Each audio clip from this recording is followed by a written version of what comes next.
Les femmes qui s'en sortent du burn-out développent généralement 3 micro-habitudes en commun, lesquelles restent et suivent la vidéo. En numéro 1, elles nomment ce qu'elles ressentent, ce qu'elles vivent.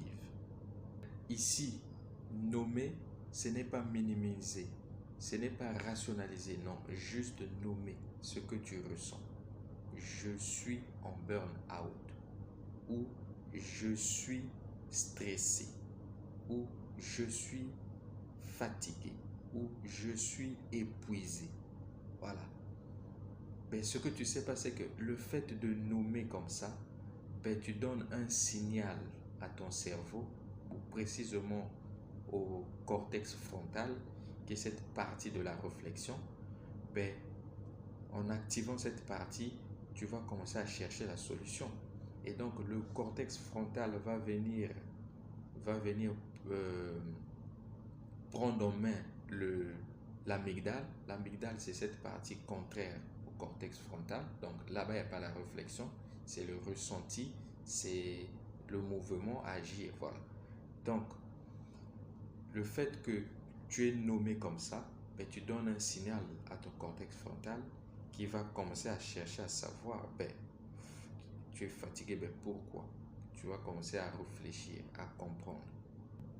Les études en neuroimagerie de l'UCLA vont dans le même sens et déclarent: nommer ce que tu ressens ou ce que se passe en toi agit ou désactive l'amygdale de 25%.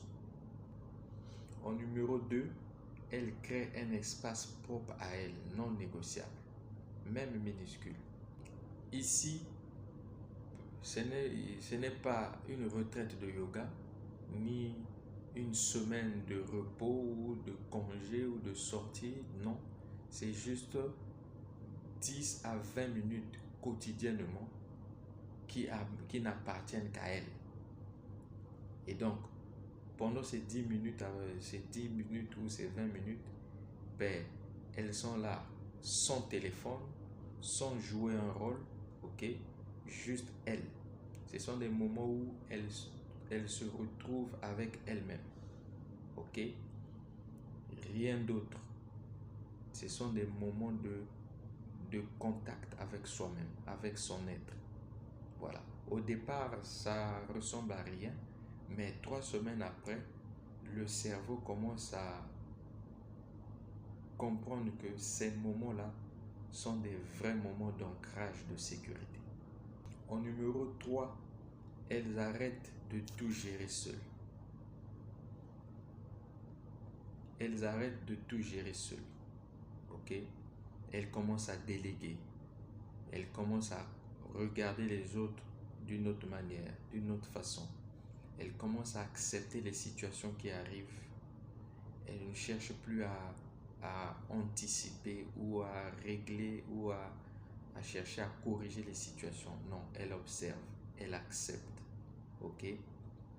Elles automatisent, donc elles délèguent, voilà. Et donc, elles ne cherchent plus à être au top, à être excellentes, et juste elles, voilà. Elles cherchent à être elles-mêmes, voilà. Se sentir à l'aise. Elles commencent à prioriser des conversations nourrissantes, des moments de joie, voilà. Toi aussi, commence juste par le numéro 1. Nomme ce que tu ressens. Tu peux le nommer ici en commentaire, si tu veux.